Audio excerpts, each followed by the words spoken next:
Private Eye tries to give both views to any question that comes up.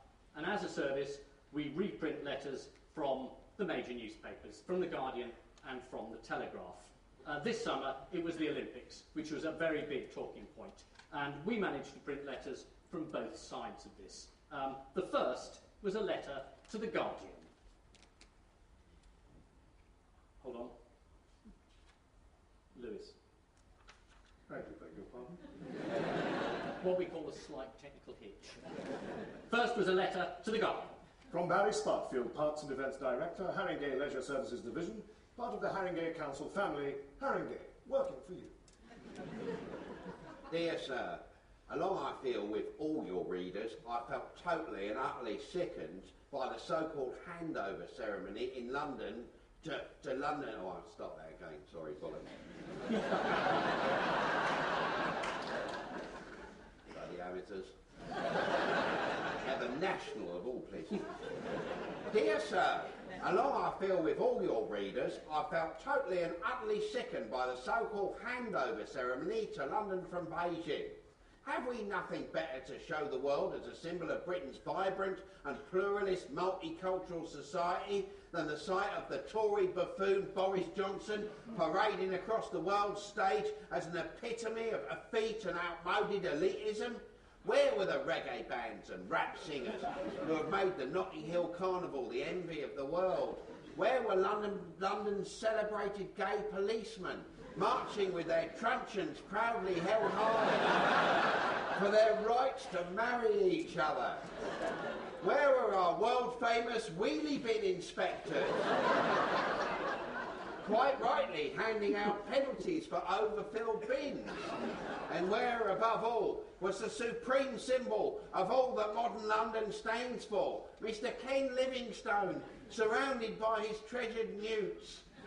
No wonder we all turned off our perfectly good black and white televisions in sorrow and shame.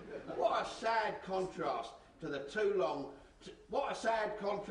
two-week-long astonishing display of socialist unity and achievement to which the world had just been treated by the People's Democratic Republic of China.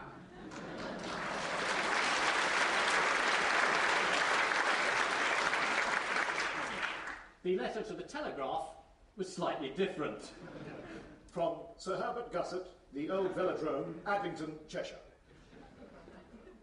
Sir, along I feel sure with your readers, I watched with horror the embarrassing spectacle of the so-called handover ceremony to London from Beijing, or Rangoon, as those of us who have been out east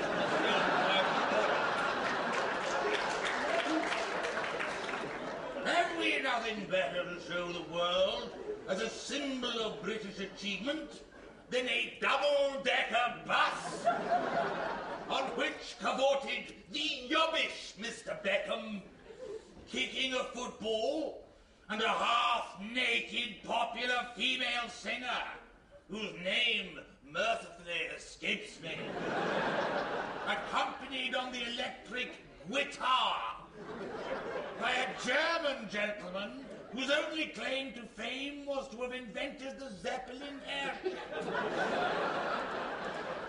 Why on earth could we not have staged a pageant more in keeping with our country's contribution to world history and culture? Where was the fly past of Spitfires, Hurricanes, and Sopwith Camels? Where, I should like to know, were the band of the Coldstream Guard? Where were the serried ranks of sweating Boy Scouts, Girl Guides, and members of the Women's Institute? Where were our Morris dancers, the envy of the world? Where were our celebrated promenaders, waving their Union Jacks as they sang Land of Hope and Glory? And where, above all, was Her Majesty the Queen. Surrounded by her beloved corgis, a supreme symbol of Britain's sporting achievement down the ages. No wonder that we all turned off our television sets in sorrow and in shame. How ill this spectacle bodes for the kind of national humiliation we can expect when London plays host to the world in 2012.